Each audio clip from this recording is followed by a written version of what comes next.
Oh, by the way, speaking of my old life, somebody on Kiwi Farms released a timeline of Nick Rekieta's descent into complete free fall and self-destruction. I'm going to go through it on tomorrow's show early in the morning. We're going to go through the thing. I think it's very comprehensive, but I'm not going to go through the whole complete thing. It'll take forever. And there's stuff I can't talk about on there. The stuff I can't talk about, we will do. I want to go through the stuff I didn't know because I learned a lot. I didn't know anything about the guy before we started hanging out. I for real thought he was a lawyer. Like, I knew he did the streaming thing and all that, but I thought he was like a legit lawyer. He wasn't. I had no idea. He didn't have clients. He didn't go to court. No, he wasn't a lawyer. No idea. He took April and I to an Asian restaurant once in Minneapolis. I don't know why they had to go to Minneapolis. He gets this phone call, and he goes, I got to go see a client. Now, I didn't know at the time that he didn't have any clients, that he wasn't a practicing attorney. I believe, I'm almost 100% positive, I could be wrong, he was going to pick up his drugs. He was refueling the stash. He was refueling the safe. And that's what, because I was wondering, I was like, why the f do we have to go down to Minneapolis? There's plenty of places to eat between here and, all where we all live, We don't really need to do this. So he disappears for like 45 minutes. He goes, I got to go see a client. He didn't have to go see a client. He was going, in my opinion, I believe he was going to refill the drugs. And then he took us to some shitty, slutty, dirty clothing store. And he's like, yeah, when I talk to all the strippers at the strip club, all the strippers say they shop here for their clothes. And I'm like, great place to go. Awesome, wonderful. Yeah, let's go to the whore store. And so he took us to the whore store. Then he, some other time, takes us to this S&M clothing place with all the leather and the chains. And there's dildos everywhere. I'm like, can we not? This is fucking gay.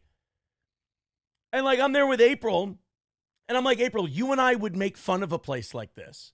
Like, you and I make fun of people who go to these. But she didn't want to lose her new rich friend. So she was like, oh, no, I think this is great. Aaron, isn't this good? Don't you like this? I'm like, no, it's gay. But you're being nice. So you're not like, no, it's gay. I'm just kind of pacing around the place, just waiting till we can leave. He's like, no, I don't need to look at dicks and butt plugs and whips and leather dominatrix outfits. Thank you. I'm good. But Nick insisted we go to the whore clothing store, the stripper clothing store that his strippers told him to go to, and the S&M slut dick shop. What a crazy time. So we're going to go through that table, and I'm going to go through the stuff I didn't know about. I'm going to go through the stuff I can talk about. And then there's like a couple of things in there that the Kiwi Farms guy who put it together, who did a great job, by the way.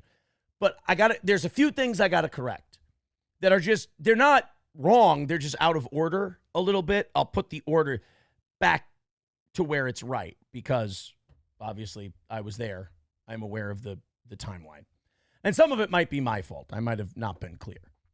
Thank you. Optic Nerve, where do I get my man bras from? My tits aren't that big. There's been a legend about my tits and my body that unfortunately I don't live up to. I just don't. Someone said, I thought April wasn't able to get pregnant. Nobody ever said that. She just had some procedures done that would probably make it a little more complicated, but she's not infertile or anything like that.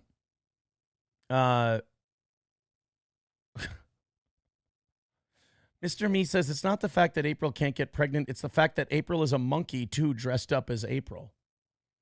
I don't know what that means. Ag Biochemist says, the Rackets timeline was so awesome and very tism. Dude, it was pretty good, man. It was pretty good. Ag Biochemist says he was a traffic lawyer, if that. No, he wasn't. He didn't show up for that. Optic Nerve says, oh, yeah, he was getting a score. That's what I think. That's what I think. The whore store, so not Wally World. No, it wasn't Walmart.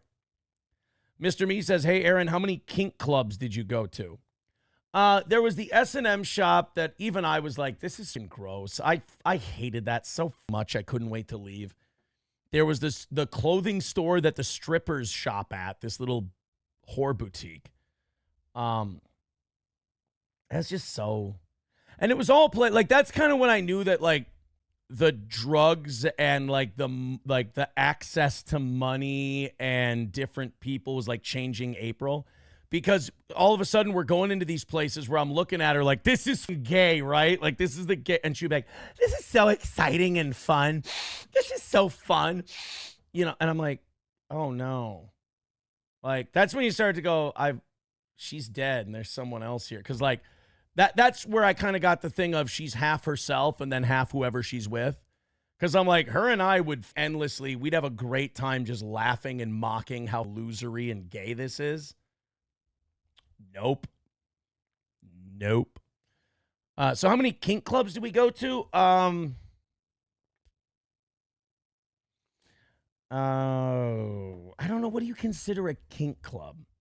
Because like like Nick went sex toy shopping that one time at Pure Pleasure, and no, there were no booths or anything like that. Do you count Gay 90s? Because that was 3 times. Pure Pleasure, that disgusting gay S&M place, the stripper clothing store. Yeah, so probably 6 if you count all those. You know, and I wasn't against all of them. Strip clubs I've always found pointless after we were 21. Like when we were 18 to 21, my friends and I would go to strip clubs because we weren't old enough to drink and you could sneak booze in there and they didn't really give. But like after that, it's like, dude, go get pussy. Like go get laid. Go find a girl. What are you doing? Strip clubs. Never. I mean, I get the draw. It's just not for me. Not for me. My Lost Interest says, though a lawyer is someone who has completed law school and passed the bar exam, you don't have to practice law in court to be considered a lawyer. Yeah, I thought he was practicing when I met him. Mr. Me says, Aaron was the mastermind behind everything. He sold the drugs. He took them to the king clubs. He can't keep getting away with this. I'm the Walter White of the whole thing. That Arthur Fleck Joker thing is, if you're someone who looks up to that Joker, you're just a pathetic worm of a man. You're just one of those guys who are like, nobody listens to me and I'm a lot smarter than everyone thinks and someday I'll get mine and they'll all get theirs. And then you live vicariously through this Joker. Ew. What an absolute weak, wormy, quote unquote dudes would be into that Joker. You can like the movie, but the character himself, there technically shouldn't be someone you want to see get the shit beat out of him more. In fact, when those guys came to his house and beat the fuck out of him that one time, that's my favorite part of that movie. People who are like super into the Joker are just, because it's just like, oh, he's, because like they see themselves as the Joker. That's the gay part, is they're like, I'm like him. You're not. You're, you know who you are? Who's the guy in The Dark Knight who blackmails Bruce Wayne? Mr. Lowndes? No, that's Philip Seymour Hoffman in Red Dragon. They could relate to that character too.